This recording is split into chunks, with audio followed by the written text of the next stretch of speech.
is where the drama starts. Lap 30, 8 laps to go. Sandopi hoping to take advantage of these lapped cars. Pileski goes, dives on the right side. Very aggressive here. This is lap 4. The two Viceroys. Bill Frazier ahead of Matt Pileski. Frazier's off. Frazier hit the grass.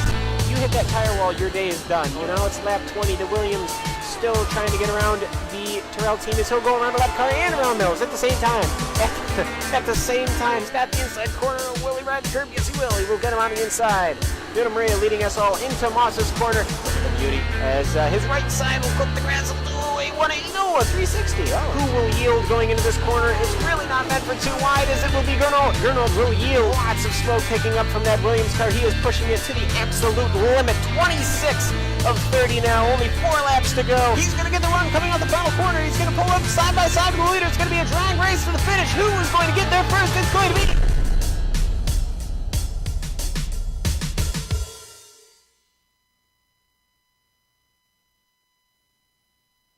The lights are off and away they go. Extremely loose. He's managed to hold on. I think he missed the complete that. He's crazy. Side by side, Freitas is on the grass on the infield before. He slides through. He tags Richard Eck.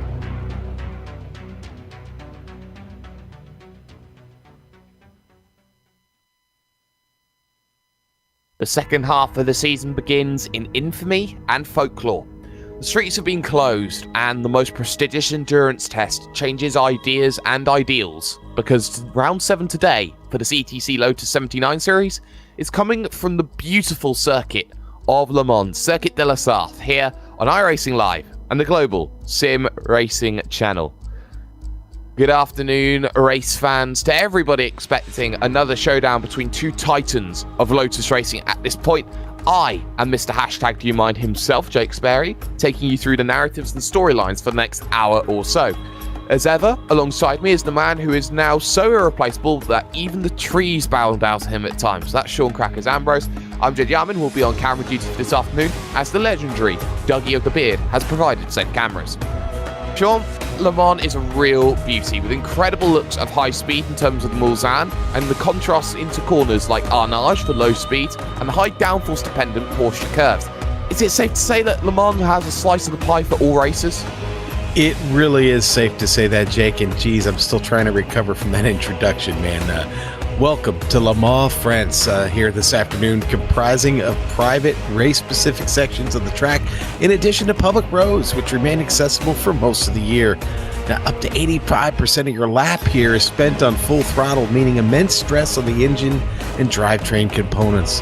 Times are spent reaching maximum speed, also meaning tremendous wear on the brakes and suspension of these cars, as they must slow from over 200 miles an hour down to around 65 for the sharp corner of the village at Mulsanne.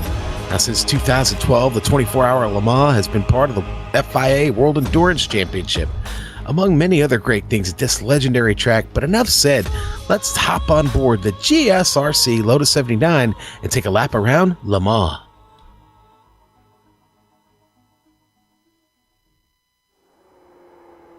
All right, we've got Johan Noor-Lampe in the GSRC Lotus 79, so let's do a lap around Le Mans. Coming down the front stretch, it's nice and wide and there's plenty of room for dicing, but once you reach the Dunlop curve, you've got to get over to the left. Despite the amount of downforce on this car, you've got to already start braking so that you can get slowed up for the Dunlop chicane. Expect some passes here, but the entry can sometimes make it a little hairy. From out of there, you'll head under the Dunlop Bridge and into the Chapel Rundown. It takes some feathering on the throttle, and you'll want to hold it to the right to set yourself up for the Forest S's. Try to use the banking to really carry your speed. The exit of the right-hander takes a particular bit of care to make sure you don't loop the car. And then from there, really focus on hitting your marks for Tertre Rouge. This is easily one of the most important corners, because if you botch this exit, you'll lose time all the way down the Mulsanne to the Forza chicane. You might be lured into trying to brake too deep for this corner, but resist the temptation. Since it empties back onto the Mulsanne yet again, it's critical that you get another good exit. Always look to find the power early. The same thing goes for the Michelin chicane. Do your best not to overshoot it on entry. It's the same as the one before, just mirrored so it's a left-right-left instead of a right-left-right. Be careful with the curb so that you don't unsettle the car either. From there, it's another decently long straight until you come to the frustrating braking for the Mulsanne corner. Because they added a roundabout here many years ago, there's a nasty kink right as you're trying to slow the car. Be careful not to drift it into the gravel, because you'll want the best traction possible coming off the bend. You'll be flat out for a long time once again until you reach Indianapolis. Drivers will lift and start bleeding onto the brakes to scrub off speed while maintaining control into the tight 90-degree left-hander. Then you're immediately into Arnage, which is one of the slowest corners on the track. Be careful about the barriers to your left and then get on the gas. After the Busch curve, you'll hit the Porsche curves. They'll force you to bleed off speed as they tighten up. The real worry comes with Bridge and the big blue wall on the outside. If you survive that, you come into karting, and the importance of the right line becomes more and more apparent. The last little left-hander invites you to use up the runoff, but if you do, you're likely to get a slowdown penalty, so stay within the track boundaries. Maison Blanche just weaves you back and forth real quick, and now you're heading into the final few corners of the track. The Ford chicane offers a unique challenge in that the first left-right is relatively quick. Then, the second one tightens considerably and has much taller curbs. Try your best to find traction once more, and hopefully you've now finished a lap around Le Mans.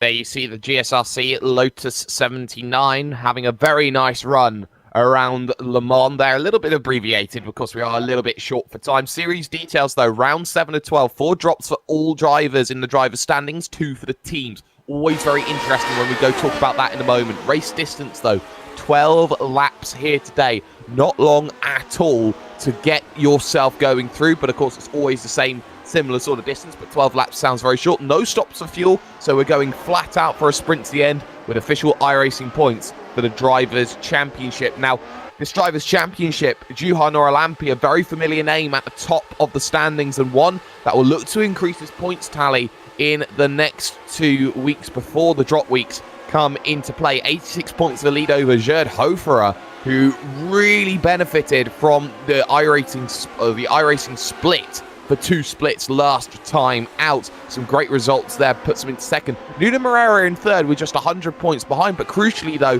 he's got 2 races in hand here today, Sean. So those 2 races could change the entire story. Jake, they certainly can, man.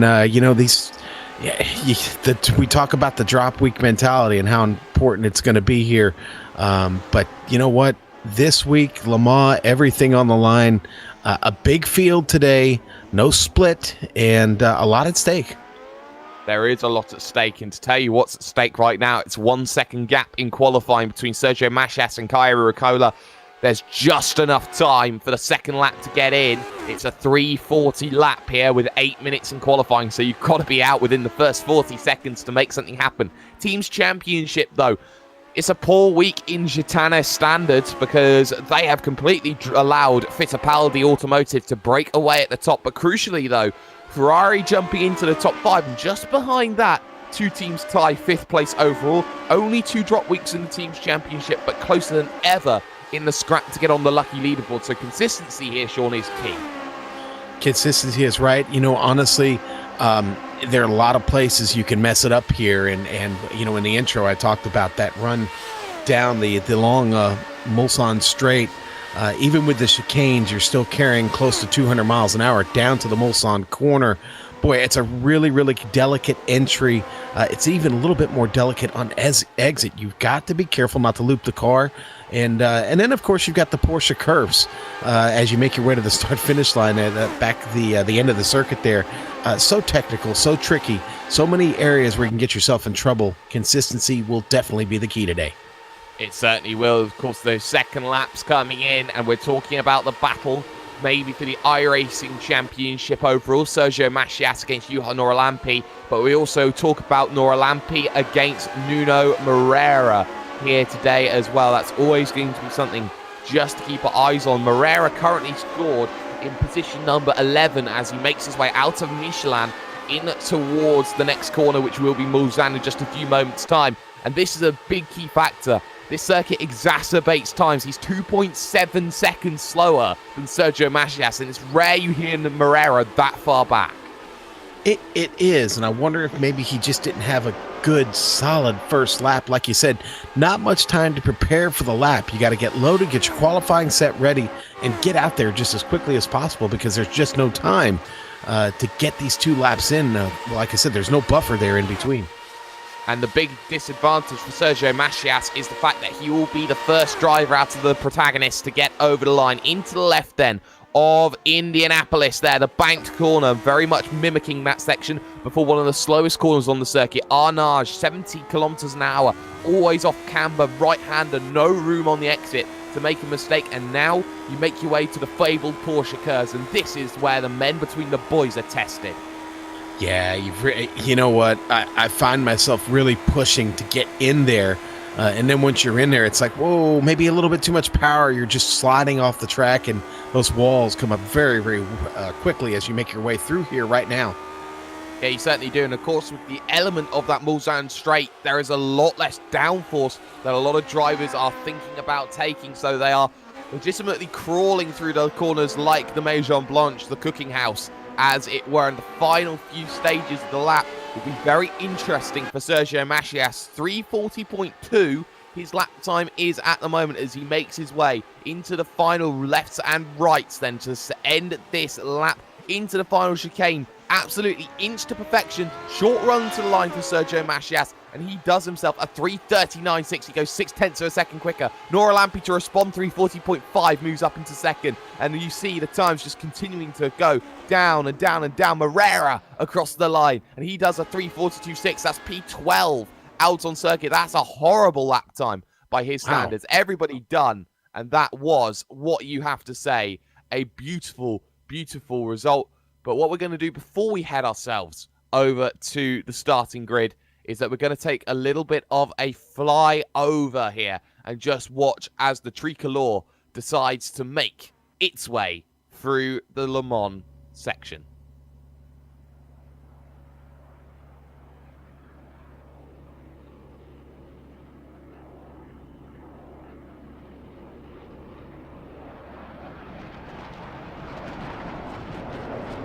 And there we see then the Tricolor going through. Starting grid then as follows. Sergio Macias gets pole position ahead of Juha Nora Lampe, with third going to Kai Ruokola. Matt Wood in fourth with Jed Hofer, a fifth Fabian Gerber and Steve Bycroft, sixth and seventh.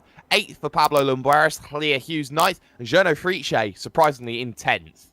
Tobias Gerber at 11th, Nuno Moreira with a shocking 12th place start, Marco Kika 13th, QC Clapp 14th, Mark Pickford 15th, 16th going to go to Kendrick Taylor, Dimu Toika 17th, Robert Simpkins 18th, 19th going to go to Steve Sarles, and Daniel Gattuso 20th. Jean-Francois Boscus in 21st, John Keith 22nd, and Sergio Tavares 23rd. Drivers not setting lap times: Mark Mucky, John Stevens, Barry West, Edu Vila, Peter Konieczny, Anson Bennett, and then you see Jose Carlos Campodonico and Pierre Martinez, the 31 drivers that are here today. And well, when you get right down to it, and when everything gets itself into a situation where it's only 12 laps, you start feeling that this race is a lot shorter than it meets the eye. That's really against the truth, against the narrative that you've got. It's a 3:40 lap here today. It's a long race. It's engines revving.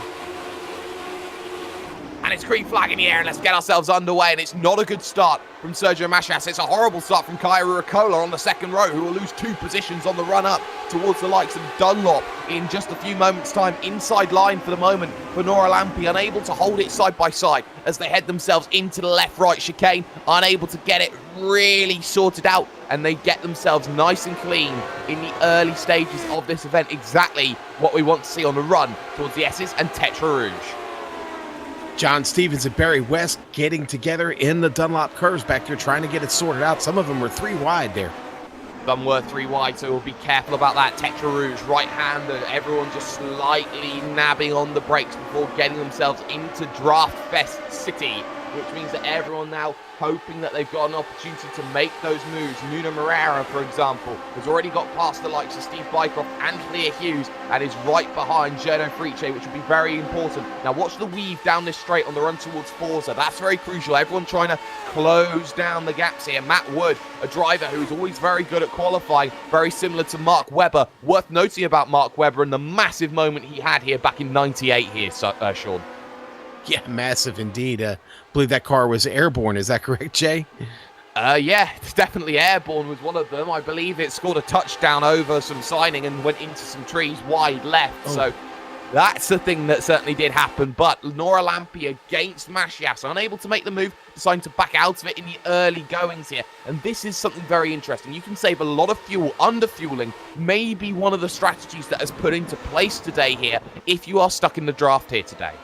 Boy, we had big trouble in Forza. Oh, got more trouble. Suarez off track here. Yep, Suarez, Suarez one of them. Yep, Suarez one of them. The other driver is Nuno Moreira, of all people, getting involved. So let's get a look at exactly what happened. And that was Moreira, far too aggressive down to the inside. But he made the corner, and it was just a case of Pablo Lumbueras not seeing the man down the inside. Went to go for it, and there's a lot of confusion between the two drivers, both of them getting involved in the early goings of this event. Train now stuck behind Gernot Friche, Steve Bycroft, looking to try and make the move here on the run towards Indianapolis. And look at the drafting effect that he's going to get. Moves to the left-hand side against Gernot Friche, and Friche, no opportunity to defend. That's a big hit for Nuno Moreira, man. Starting back there in the middle of the field was obviously not a good situation for him. No, it certainly wasn't, and that was the one risk that you have starting in the pack, is that you have to make positions, and you have to make them positioned very cleanly out in circuit. Train, though, of 6 at the front of the field. You've got Fabian Gerber, Jerd Hofer, Kairi Rucola, Matt Wood, Giuliano Lampi, and Sergio Mashias. Your top 6 in reverse order as things stand. Porsche curves then coming into play. Right-hander, always looking to try and scrub as much speed as possible. And this is where the difference in strategy comes into play. This circuit means that the ride heights have to be a lot higher today, Sean, than they would be otherwise. As such, cornering is going to be very, very tricky today. Yeah, and we've got a very hot track, too. And that's something they've dealt with in practices in previous races. Oh, Suarez gets together with John Keefe. Oh. Wow. That's a big one. A big one coming out of the Porsche curves. And, well, that was not Lumbueras' fault that time. John Keefe clipping the wall on the outside, giving no room at all for Pablo Lumbueras. And they are very fortunate in the fact that nobody else gets involved. And John Stevens got the worst of that. That car ejecting all the way to the pit off the track surface. It is. And, well, live we go again, and now everyone needs to calm down. 1 lap of 12 done, so already a 12th distance scored complete in this event. And I tell you what, talk about moving and shaking. Gernot Friche up 2 positions off of the start. Marco Kika making moves. He's +3, and talk about a team's championship with Matt Wood in 3rd position overall. They are on for a bumper crop. Boy, a lot of attrition early just on that first lap there, Jake. Yeah, just in that first lap, and Sergio Mashias looking to try and break the draft away from Juha Noralampi in the number 6 machine, but Noralampi's got his own issues here. Matt Wood and the weave beginning right now, and there's not much Noralampi can do. He's got to sit, he's got to wait, he's got to take the draft from Sergio Mashias, which is almost non-existent at this point on the run towards Forza. Matt Wood down to the inside, on the brakes into the right. We'll have to hold it around the outside through the left-hander. This is going to cost them all a lot of time. They get it sorted, but now Kairi Rucola wants to join the party, and now Matt Wood up into 2nd. Back here, Gerber fighting with Frisch 4. I'm sorry, with Hofer. Oh, they almost get together going into Forza. Almost, and well, they've got to be careful about this right now. Noralampi side by side again with Matt Wood on the run down to Michelin. It's left-handed bend, left-right chicane, sorts it out, gets the move. Very lovely done behind that. Gerd Hofer against Fabian Gerber right now going on 4 against 8. The 2 drivers, both belonging to Club Piach right now, and you have to say, you get yourself in an opportunity. You've got to try and make these moves down towards Mulsanne. This is where everyone's got to be brave on the brakes, and I think Gerber is thinking about it. Moves to the right-hand side here, Sean. He's thinking about it, but boy, it's such a tricky kink right there. All this contact, and that's Noralampi turn around.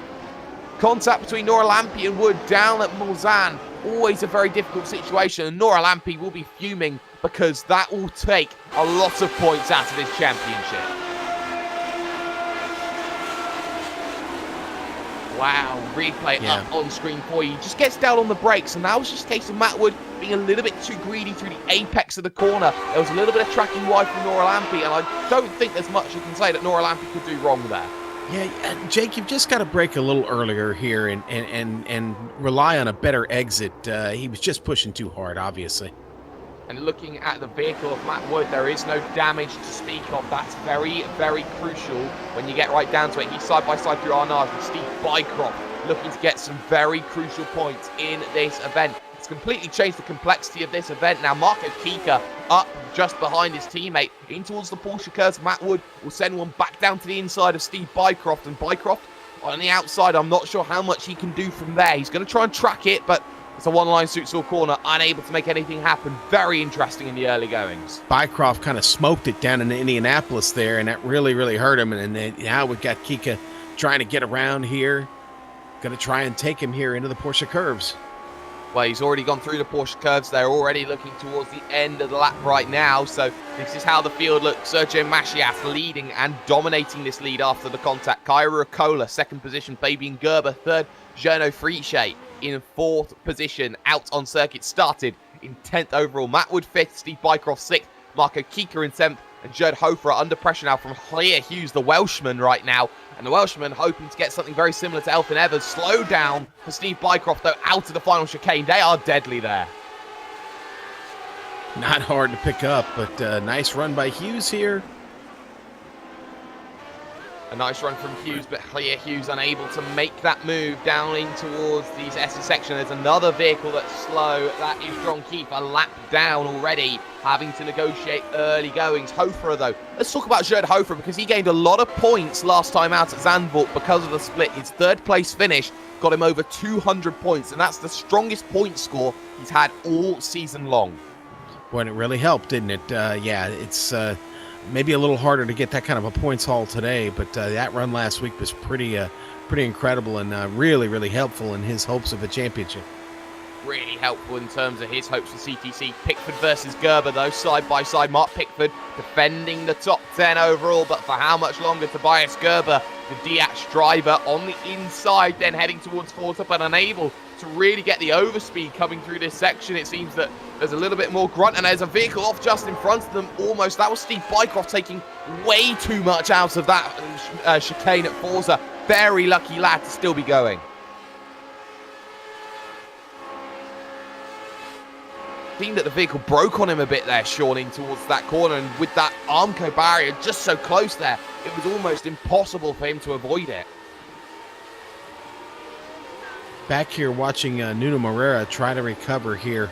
He's got some pretty heavy rear wing damage, which I really, really think is going to help him, or not help him, but hurt him on the Mulsanne Barry West.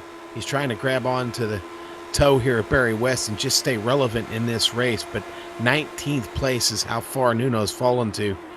I think he's down for a big hit today, Jake. I think he certainly could be. He's looking to up and under Barry West then for position at 18. I'm not sure Barry, any old iron will help him in this situation. So Barry West holding off for the moment. This may be the difference in strategy play that we are starting to see in this event, but still Hughes versus Hofer are going on. This one P8, P9 out on circuit, and well, Hofer has got the advantage in front of him of Marco Kika, but that's only going to do so much. Clear Hughes really closing in a 1/10 of a second into the right, then the left of Indianapolis comes along, and Hofer are way too aggressive on the brakes in towards that section, and he's going to be all out of position for Arnage. QC Clapp just got by Toyka. There Hughes in a good battle here. And Hofer, this is side-by-side racing.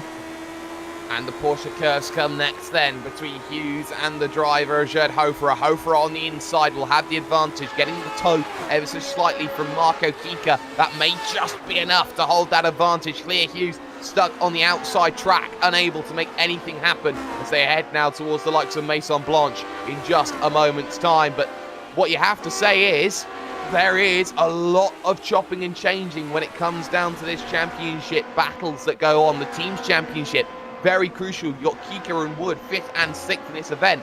And then you talk about the team of Fabian Gerber right now, and the one involving Tobias Gerber, the two Gerbers, they're 3rd and 11th. That's brilliant for them. Yes, it is. And Tobias having a really, really good battle here with Mark Pickford. He got right up on the wing of him. And just behind them, Juha Norlampi still recovering here. And Juha Norlampi thinking about the top 10 in a few moments' time. Currently in position number 12, looking to take positions away from the two drivers in front. It's always a very difficult challenge to overtake in the early stage of the lap, but you've got to try and make something happen in these early goings as well. 1/3 distance score complete. Pickford side by side. Not a good track off the exit though. Tobias Gerber will try and get these run through the S's. This is where Alan McNish had his big one about 5 years ago in an Audi LMP1. Still side by side, and they may be side by side all the way to Tetra Rouge. And right now, behind the Norlampi will be Steve Bycroft trying to get through. Norlampi on 2 tyres on the grass in towards the right-hander and checking up because of Bycroft's slow ability. And Pickford just hanging on there. Steve Bycroft has now got himself into that battle as well, just tailing onto the end. Going to be a lot of action here down the Mulsanne. Down the Mulsanne is always the place to make it happen, but crucially the draft is not working for Juha Norlampi, unable to close down to Tobias Gerber. And we're saying this is the bit that gets engines right up top. If you don't run the chicanes, you get vehicles like the LMP2 blowing its engine if you just keep it full throttle all the way down. This is an engine wrecker of a circuit. Yeah, we talked about that in the pre-race. Now Norlampi able to get around Mark Pickford. I think Pickford got a slowdown penalty there. Seems most realistic. He did. He just confirmed that, Jake.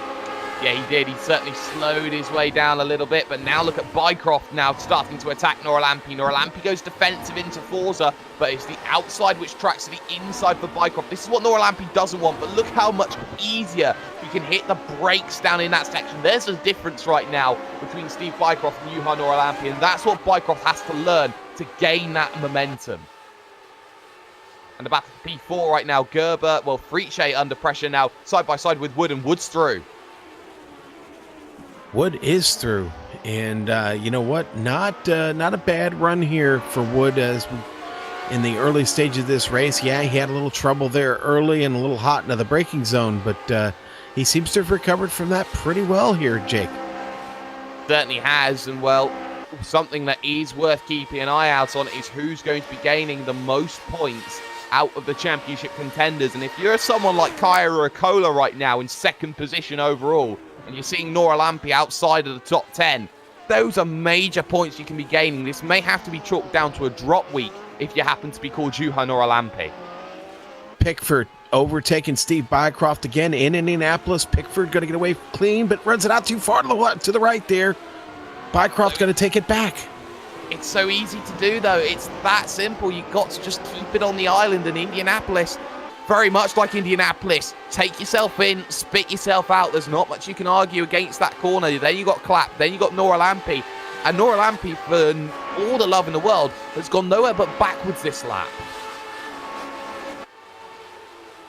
Well, that wing damage is really, really killing him, Jake. It's bent up to the right there, and that obviously creating drag. What we talked about, going with the low downforce. Well, now he's got downforce because of that wing damage.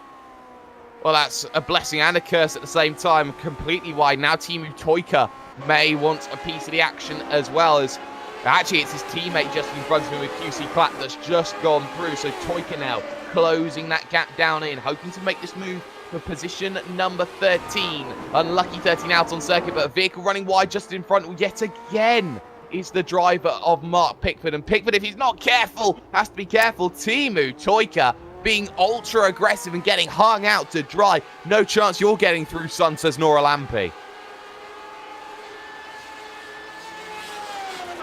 Still enjoying this battle between Matt Wood and Jarno Frisch as they make their way here through Tetra Rouge, and they're setting up now for the Mulsanne.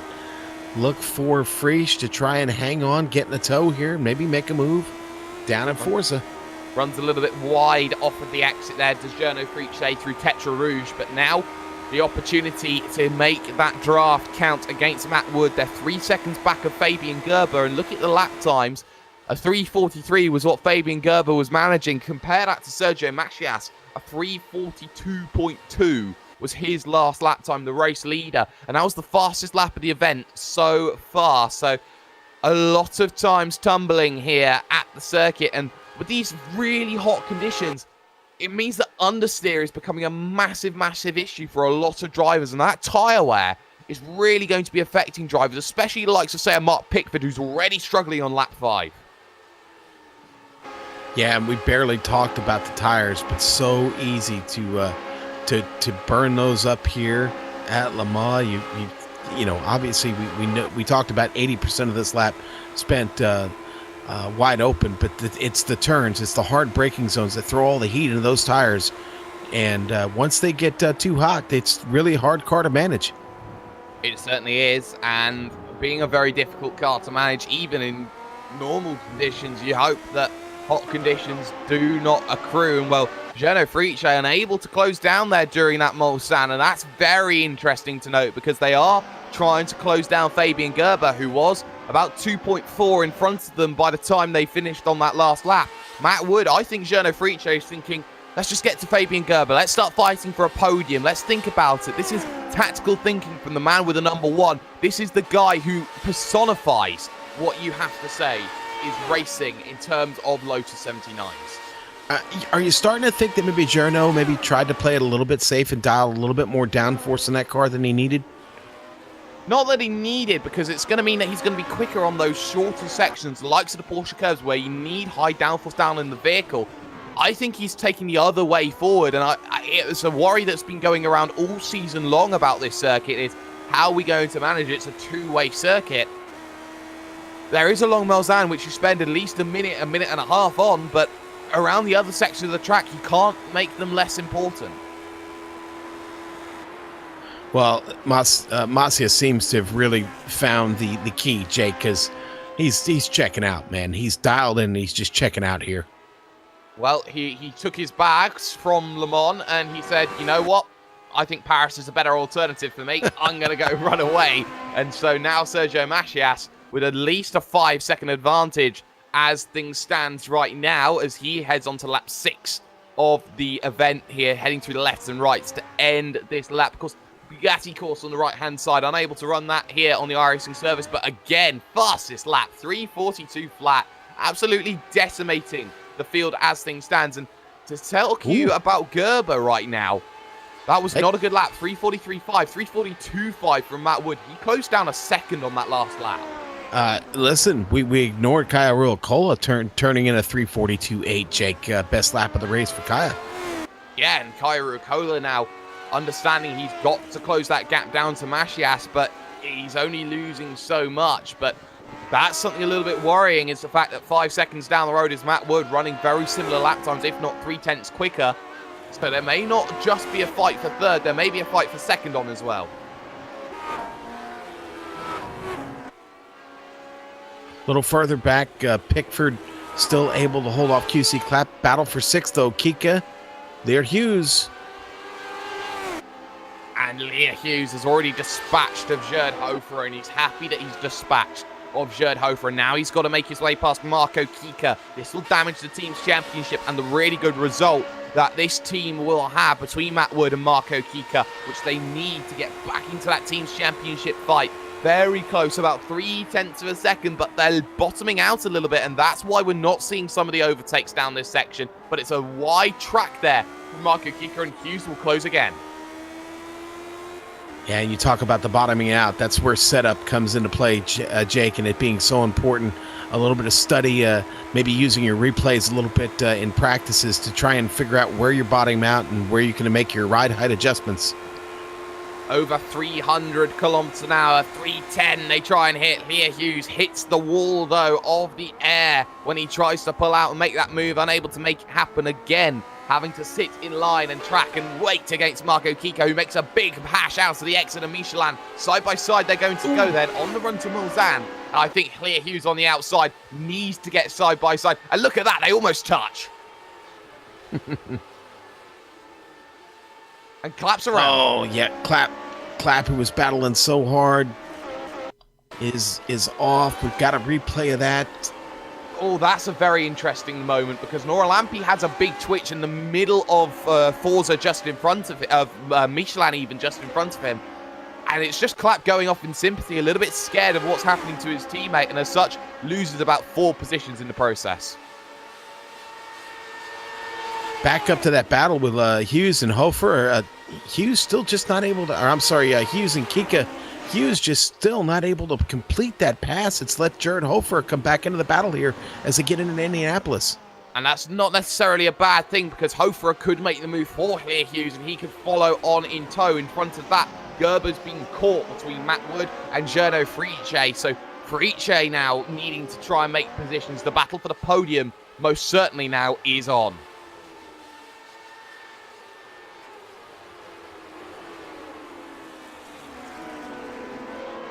Wide track taken then by Fabian Gerber through the Porsche curves. They head now to the cooking house, Maison Blanche. This next right-hander, which is oddly misremembered at times for being part of the Porsche curves. It is not, but now into the left-hander now for Gerber, and if he's not careful, Matt Wood will have draft down the straight. Hughes still looking for a way past Kika, and he's got to do it arguably in towards turns numbers 1 and 2.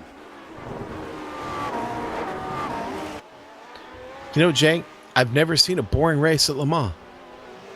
Yeah? There's always something going on here.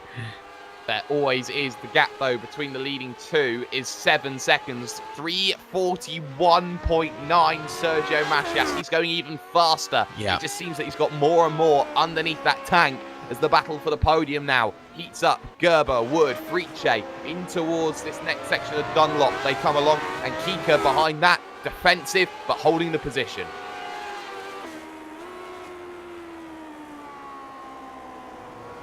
Matt Wood starting to lose Gerber just a bit. Gerber was just a little bit better out of the Ford curves, and he's used that to advantage and is open it up here, like I said, just a bit as they head into the Mulsanne straight. Going to be hard for Matt to get in the tow. He's going to need some help from Journo just behind him. And this is where pack racing, cycling, maybe a Tour de France motive comes into play, where you just use a driver at the front to try and make your way forward. And I think that's what the driver of Matt Wood is going to have to be thinking about right now in this situation. On the brakes, then into Forza right before the left-right that follows very much in tandem. And close at the moment, you can say. He's pulled that gap down by a couple of tenths of a second, but he'll do that every single time now on the run towards Mulsanne.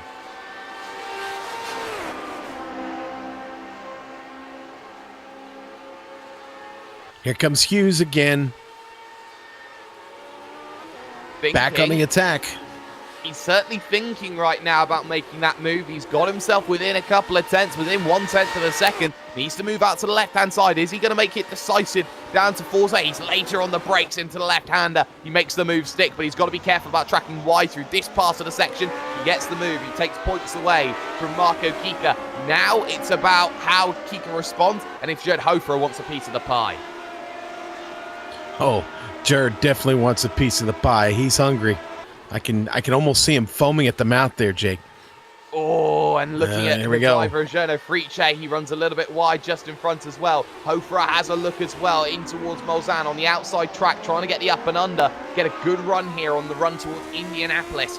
And I think he's going to get that good run to Indianapolis. The only disadvantage he's got, clear Hughes has the draft, or he's creating that draft for Marco Kika, making life a misery right now for Hofer. Yeah. Ooh, Matt Wood up to third. Easy pickings down the inside. And there's not much that Fabian Gerber could do about that, and Gerber would have to let that position go when all was said and done in that move on lap 7 of the event. Now Journo Friche has got to make quick work, because Gerber will try everything, or Wood, shall I say, will try everything to get to Ruicola. Behind that, though, still, Kika versus Hofer. Hofer, no chance. And Wood able to get away, too, after he makes that pass. He's screaming off into the distance, and now Gerber having to worry about Frisch. Frisch looking awful racy there. And Journo Friche looking at position number 4 out on circuit, and is horribly out of position due to the dirty air effect through that right-hander of Maison Blanche, and just struggling to keep himself within that sort of same area of Fabian Gerber, and that's going to allow Gerber some respite, at least to the Mulsanne, maybe all the way back to Indianapolis once again. On the brakes into the left-rights they go for the 7th time in this event, and look at how Journo Friche is just so much cooler through that section, so much more composed with that vehicle. He's almost dancing like an ice skater through that section where it's a little bit more ragged, maybe more like a skier, you could say, if you were Fabian Gerber. There was a pass back here for 13th that was kind of a surprise. Kendrick Taylor, not familiar with him. Kendrick passes Toyka, I say passes him. Toyka really kind of let him go. Maybe to fight back another day here, but right now Kendrick Taylor with the advantage. Here coming through the 4 curves and back onto the main straight. Wow, and a big clip of the curve for Timu Toyka. Drops back 0.8 of a second then in that section alone. So Timu Toyka trying to get very, very aggressive. Just keep my eye on Noah Lampe doing 3:44.9. He's not actually closing on Mark Pickford, and that's a big shame. P12 seems that's the only place Noah Lampe's going, barring any form of mistake. And here comes Prix.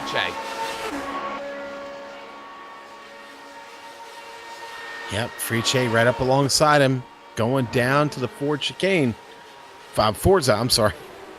The Forza, yes, and unable to make that move, and you can see he's backed out almost a second because of how early he decided to lift from that section. There's a little bit of a mistake from Prix that you don't normally expect. Lifting out too early, but gives himself a little bit of a gap. It cools down the tyres, it cools down the engine actually on this straight and makes it less likely to go boom. Yeah, we don't want anything going boom today. No booms. No booms. No booms. No booms. Hashtag no boom. Hashtag no booms. Let's get it trending. Twitter, let's get this one going. So right now, Clear Hughes also threw a Marco Kika, but Kika has to think about it and can't make it happen. So Marco Kika now in a little bit of issue. In fact, they made the move earlier on. That's my brain not working properly here, but that's the thing. Hofer unable to really close back down, but Clear Hughes unable to break away is a big, big worry for him. Jake, don't look now. We're running out of time, too, here. You want to get a move done, you better start really thinking about where you're going to do it, how it's going to happen, and get it done. Exactly. You got 4 laps to go when you cross the line. Not long at all to make things happen. Now look at this. Toyka with a great chance on Kendrick Taylor for position 13-14 battle going on just behind that. You got QC Clapp and Daniele Gattuso starting to close that down. Gattuso, the 26 rating driver, as things stand against QC Clapp and taking big points out of what is going to be the Fittipaldi Automotive Championship lead in the team standings. But Toyka thinking about making that move on Taylor, unable to make it happen down to Mulsanne. You talked about Gattuso. Daniele putting in a lot of practice this morning. I'd say he was pretty prepared for this race. He is up 4 spots there in the 16th. Up 4 spots indeed. So QC Clapp's already made his way through Gattuso, looking to try and break away. Behind that, 4 seconds down the road, is Nuno Moreira closing at a second lap. So Gattuso not safe then by the end of this event.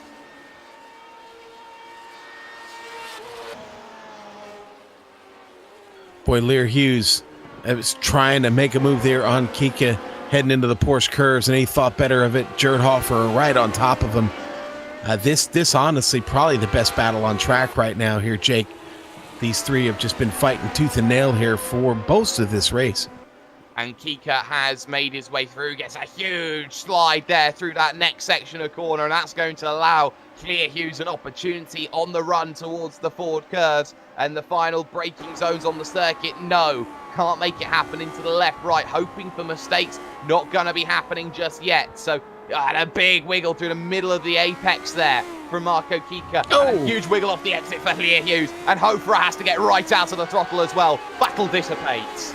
And Nora Lampe in issues. Oh, big issue for Nora Lampe, unfortunately. Oh, it's a horrible Maison Blanche there. Yeah, it is. And he's just come out of Maison Blanche in towards that right-hander. And, well, just looking at exactly what happened for him, he was all out of shape. Trying to save it. No, it's a big shunt into the wall. And he's down on the lane. There's no fast repairs. Nora Lampe will take a massive dent out of his championship that Ruocola will now take advantage of. Yeah, and, Ruocola has been the silent killer today, Jake. Just a solid run since the start of this race. Has not been threatened for that position there in second. Unfortunately, it's been Masis in front of him, not able to catch. But Ruocola going to really, really love these points. Just got to hang on for about 3.5 more laps. I wonder how much politicking will be done to say we are never coming back to Le Mans when you look at where Nuno Moreira is and Johan Nora Lampe is in terms of the 2 championship contenders. But Jed Hofer also gaining crucial points. He's side by side with Lear Hughes into Forza, but can't track the outside line. He'll lose the chance. I don't know. From a spectator's point of view, I sure love watching him run here. I don't have to drive in the series, so my vote doesn't count. But as a spectator, I'd love to see it again. And look at these two right next to each other. And Hofer can't afford to make any mistakes. He's the driver second in the championship, looking to take points away from the driver of Juha Noralampi. Into the left-right he comes along and looks very, very satisfied with the run that he's got. And he's got that position number 7 away from Lear Hughes. Only for the moment, though, as they need to get back to Marco Kika. They've dropped about 3 seconds on this lap because of the way that they were scrapping out to the final corner from the last lap. Frisch and Gerber starting to really heat up here. Frisch actually got a good exit there off the Mulsanne corner there, and now right up on him, looking to the inside. Same place that Matt Wood made the move on Fabian Gerber. Journo Ferice will look to do the same. No chance of Toyota hybrid power coming into effect, but these Lotuses will give it grunt. And through goes Journo Ferice up into position number 4. And that's a little bit more characteristic, but he runs wide off the exit. That's going to allow Gerber back at maybe Arnage, which is the most difficult corner to go around the outside of. It's defensive line taken, up and under needed, and no drive off the exit there for Journo Ferice, but crucially holds up Fabian Gerber, who looks to try and get to the inside. He gets some draft, but my goodness me, Journo Ferice held the road and held the middle of the line, side by side to the Porsche curves. And Nuno Moreira with a big problem. We've got a replay of it. We'll stay on the battle for now, though. Gerber's made his way back through, and Ferice, there was a chance, but a chance is only what it's going to be. So he drops back a little bit through the Porsche curves where he's been struggling all day long. Let's see what's happened then to Nuno Moreira out on circuit here. One of the championship contenders was down the order here, and well, he was going side by side into Michelin corner, and well, just looking at it, there's a bit of contact maybe is there, or is he just making that move? That's the question. No, he hits the wall, and it's a big shunt for the driver of Nuno Moreira, and I think for Nuno's day, that is day done as well. A big opportunity to take points away from Noralampi, and it's been the worst day possible for him. And he sits down there on the pit lane with Noralampi now. So, yeah, tough day for both of those drivers. But crucially enough, though, it still means that he's effectively used 3 drop weeks now instead of the 2. So that's going to mean that for that driver of what is going to be Nuno Moreira, he has an opportunity now in those last 3 races to really make some inroads into that championship. It's just a case of how he manages to make it happen. QC Clapp up to 13th. It was Kendrick Taylor making a mistake. The first one he's made. He had done a great job of holding down that 12th spot, and Toyka and QC Clapp get by and relegate him down to 14th. That's a shame because Taylor had picked up 5 spots and was continuing to have really good pace, and now he's struggling. A continuation of good pace, though. You need to be very consistent. Lap 10 of 12, 3 laps to go. In this event, we have battles up and down the field. The big one, though, is the battle for position number 4 between Fabian Gerber and Journo Ferice. This one going on through Forza. Not close enough yet is Journo Ferice. Behind that, though, you have the battle going on. Tobias Gerber against Steve Bycroft. Bycroft looking for 9th position out on circuit, and he's not giving up on this one here. In fact, he gained 6/10 on the last lap. And here comes Ferice. Down to the inside, he tries it at Michelin, and it's not working for him. He needs to go up and under, maybe a run here towards Mulsanne corner, and he gets a cracking run out of the exit. That's the position. Been working on that for a while, hasn't he, Jake? Now he's got to hold it. No, he can't, though. He hasn't got the top speed in comparison to Fabian Gerber. Gerber's going to come straight back at him here on the run towards Mulsanne. I'll use this phrase. It's like watching Minis and Mustangs at the moment.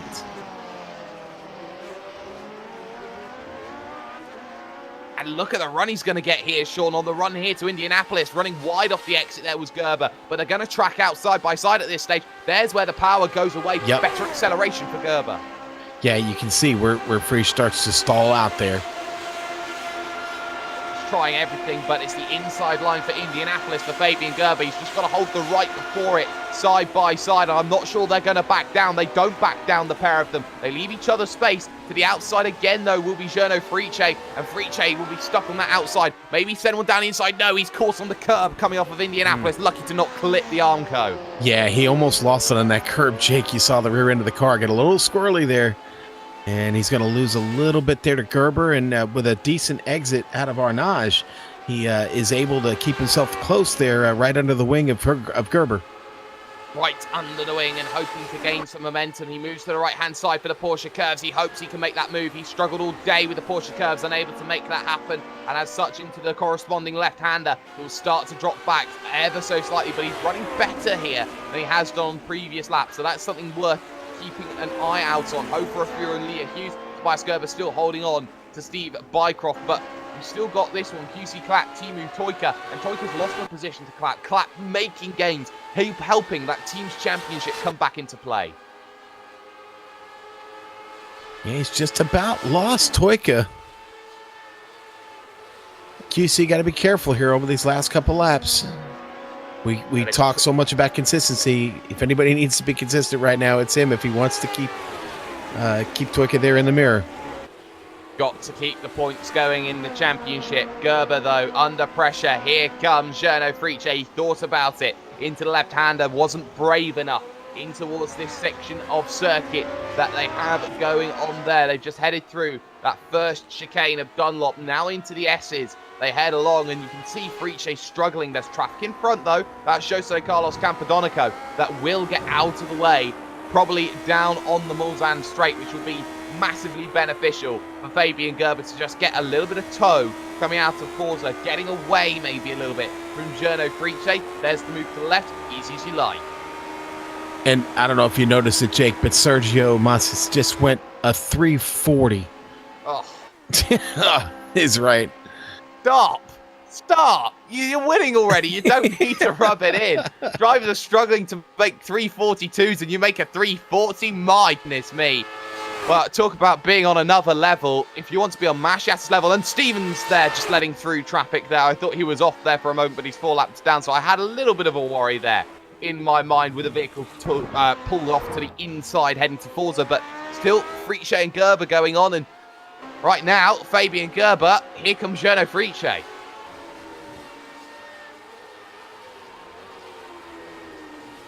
Left-hand side. Looking for the brakes, doesn't happen. Oh, he had a double look.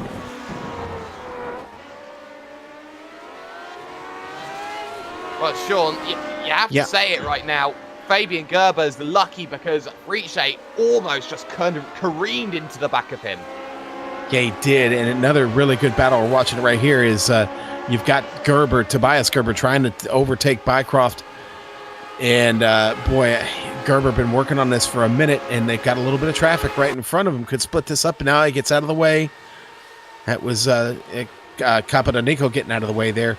But watch out here as we head down into the Mulsanne corner. And they're all right just for the moment, but if they're careful and if they have a good final couple laps, the group in front of them, Hughes, Hofer, and Kika, start battling it out together, they could get onto it. So Bycroft already through on Tobias Gerber on this lap. Jerd Hofer needs positions for the championship, needs to get past Marco Kika right underneath, 0.2 of a second as they head to Indianapolis, a lap and a little bit to go, and unable to make it happen.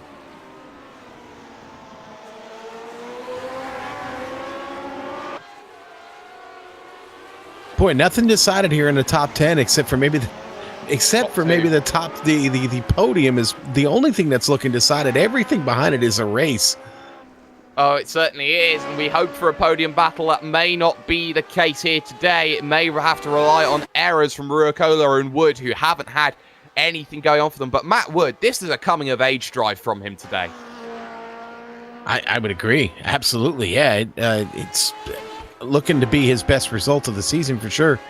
Man, Kika is under all kinds of pressure right now from Jerd Hofer. I remember Gotta be careful.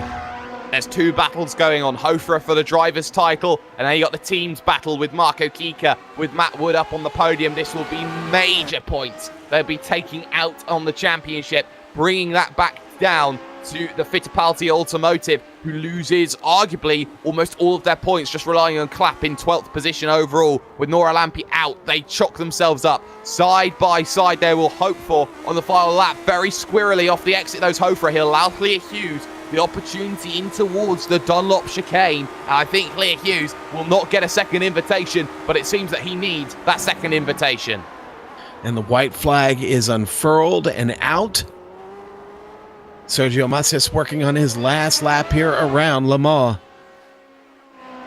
And already on the Mulsanne straight is said Sergio Macias, leader of the iRacing Championship in the Lotus 79's Classic Lotus Grand Prix. It is classified. Gernot Friche, though, not over and done with. The man known as Mr. Lotus, Mr. CTC, needs 4th position away from Fabian Gerber. He closes the gap down to 0.2 of a second. I'm not sure he's going to be playing waiting mentality. He moves to the inside. It will turn to the outside at Forza, but if he gets a good run off the exit, he's got a chance. He backs out of it, though. Decides, no, not going to make the move just yet here, Sean. Not yet. Going to save it. Oh, Teemu Tuiken, for some reason, pulling into the pit.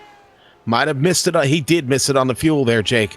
Oh, no, and you can't afford that. And side by side, Kika against the driver of Hofer. And, well, Hughes is going to have to go off and take a slowdown. He's out of the battle. So now Hofer has got nobody to worry about behind him. He's got to get Kika side by side. Friche versus Gerber. And Friche on the outside, or on the inside, which will turn to the outside as they make the run to Michelin. He hopes to make the move. Side by side they go. And look at just how he's going to try and up and under this corner. And he gets a very good up and under as well.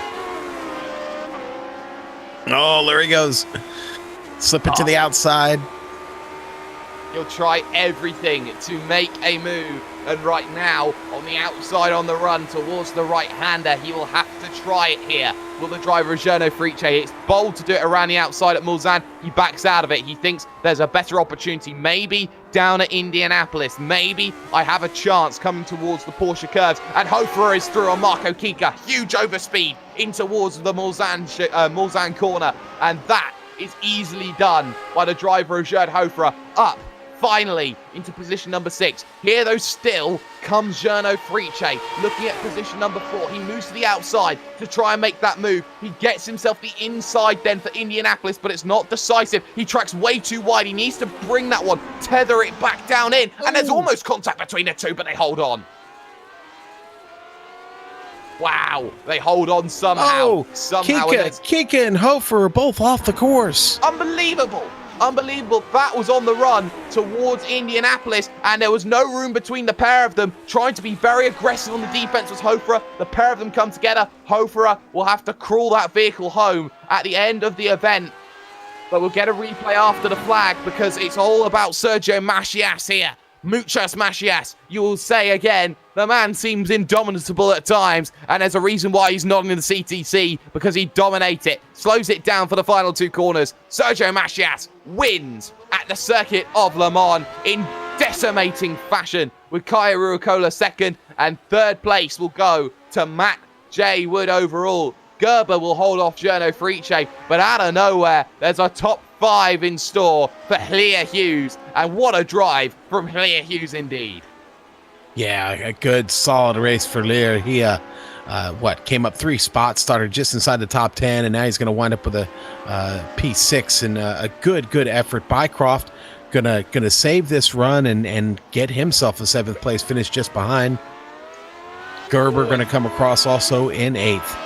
Well, keep an eye on Gerd Hofer. He's crabbing his way to the end. He's got time to do it, but he's losing position on position on position. And what was looking to be points taken out of the driver of Juha Noralampi, he suddenly finds the same sort of fate. And he's going to go over the Porsche sign. And, well, you have to say for Gerd Hofer, it was a very marginal move between him and Kika. They came together. And that's the consequence you pay for making mistakes like that. And through will go there very cautiously, John Stevens. Boy, such a shame. That was such a great battle between those two. And it ends in tears for these guys. Let's get a replay. Jared really trying to get this car back to the line. let's get a replay of what happened, or let's try and get a replay of what happened to Gerd Hofra and exactly what happened. GSRC replay up on screen. So they're side by side into this section. You can see Hofra slightly moving across on the line of Kika. He was entitled to the space, and a hairy, scary one up on his roof, then into the wall. You see scary ones, and that is probably one of the scariest open wheel incidents I have ever seen. Jared's still trying to bring the car home here, but on board there with Kika. Got 3.5 minutes to get himself back home to the line. He'll be the last vehicle classified on the leading lap. And as you can see, there's pit road on the right-hand side. You can see just how much he's weaving, just trying to hold that machine straight and into the left-right. And, well, a left-right final to get himself across the line. He won't get penalised for it with a meatball flag because you have 4 laps to serve it, but my goodness, Gerd Hofra for 6th position. It is P20 when all is said and done. We're going to step aside for one moment. When we come back, the post-race show here on the Global Sim Racing channel. We'll be back in a few.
Welcome back, ladies and gentlemen, to the post-race show here on the Global Sim Racing channel. The big race that we've had here in the CTC at Le Mans has finished, and this is how everything worked out. It was plain sailing for Sergio Macias, who had nothing to worry about all race long. He wins by 11.6 seconds over Kaye Ruakola in 2nd position, who gains a massive chunk of points towards the CTC Championship crown. Matt Wood will finish in 3rd. Fabian Gerber will finish in 4th. Jono Friche will finish in 5th position with Clea Hughes in 6th. Steve Bycroft, great points for him. Started 7th, number 7 in, well, lucky number 7th overall in the event. Tobias Gerber will finish in 8th with Marco Kika 9th, and Mark Pickford rounding out the top 10. Okay, and there we go. In 11th, it's going to be QC Clapp with a good drive today. Kendrick Taylor, man, could have had a little bit more, but the Mid-South driver making what I think was his first appearance here with us on a Sunday. Finishing 12th, Daniele Gattuso there in 13th. 14th, Jean-Francois Bosques there, and 15th, Barry West up 11 spots there, Jake, and a good run for Barry. Timu Toika, 16th, 17th, going to go to Steve Sarles. Robert Simpkins, the New Jersey driver, keeps it quiet today and finishes 18th. 19th, going to go to Sergio Tavares. And Jared Hofer limps that car around after the last lap tragedy there and finishes 20th. Unbelievable there. And then the vehicles one lap down or failing to finish here today. Jose Carlos Campodonico 21st, Edu Vila 22nd, John Keefe 23rd with Nuno Moreira and Juha Noralampi out of the event. And that's huge for the CTC Championship, even with the drop weeks that are in play. John Stevens in 26th, Mark Mucky, Peter Konieczny, and then you got Anson Benete, Pablo Lumbueras, and Pere Martinez not making the start at all. We have one friend here today, and Sean, it is your friend that you've been bigging up today, Mr. Barry West. Mr. Barry West. Barry, a little bit of work out there today, but buddy, all right, now, let me ask you, what happened in qualifying? Did you have the wrong set loaded, or were you just off pace? No, I completely messed up both. Can you hear me okay, yeah? Yeah. Yeah, I completely messed up both qualifying laps. I had one phantom off track, and then the second time I messed up. So I just took the opportunity to do half a second lap with race fuel just to get used to the hot temperatures. And and it was a bit hectic first lap going up through Dunlop. I think there was a lag hit with John Stevens, we were just talking about it. My car on my replay, he was miles away from the back of him, but he moved as if he had been hit, and then the front came round, and then I just tapped him.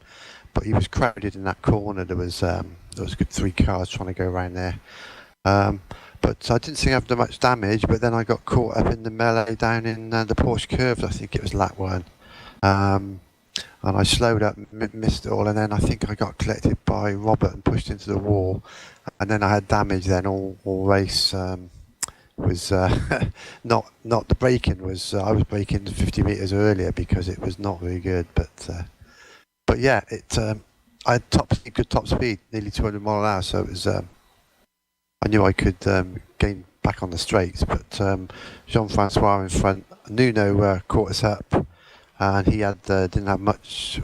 He would have more wing than I did, so I'd leave him on the straight and could hold him up a bit. But they eventually got by. But I think he retired in the end.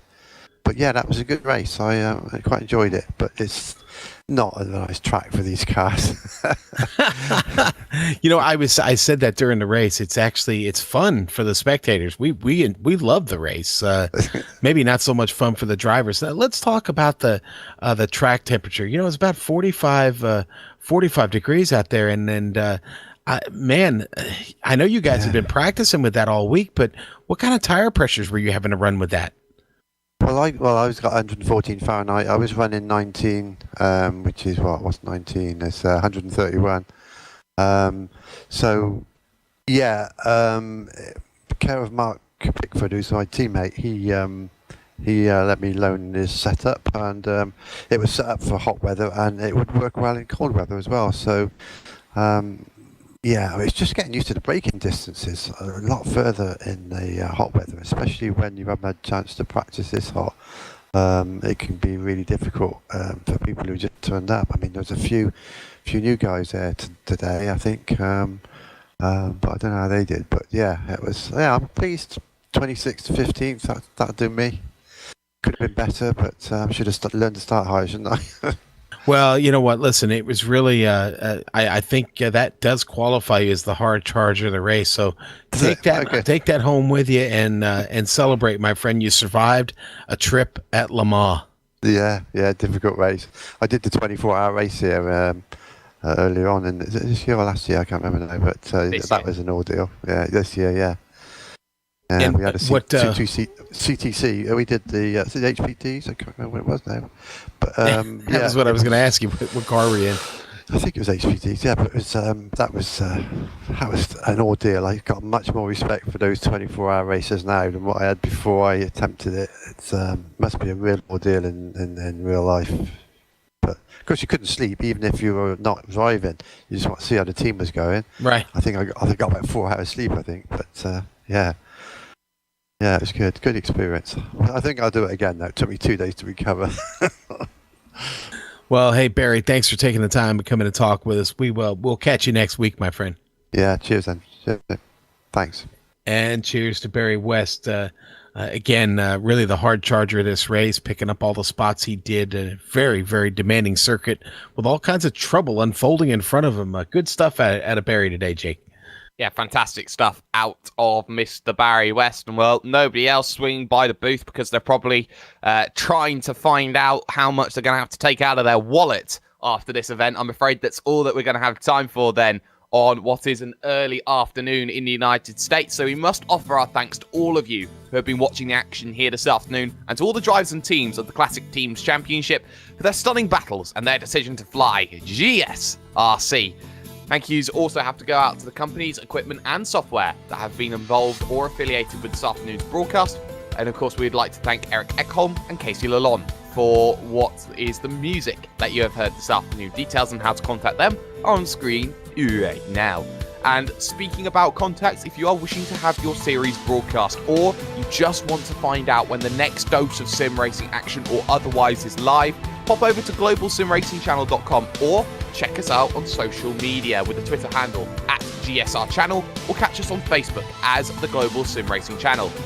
Daylight savings, American race fans, will mean that we are starting at 11:30 a.m. Eastern at a circuit known by all sim racers around the world in the form of Summit Point, which will be a very scary prospect indeed. But as always, that has been Sean Crackers Ambrose, that has been Amjad Yamin, and that has been a man who some say decided to go surfing in the late 90s on Mark Webber's Mercedes GTRS. That is Mr. Dougie Beard. I have been #YouMind Jake Sperry, and although it seems that the overall championship is secured with Sergio Macias, CTC is far and away a very different story. Always remember, race clean, race hard, and we'll see you on the track.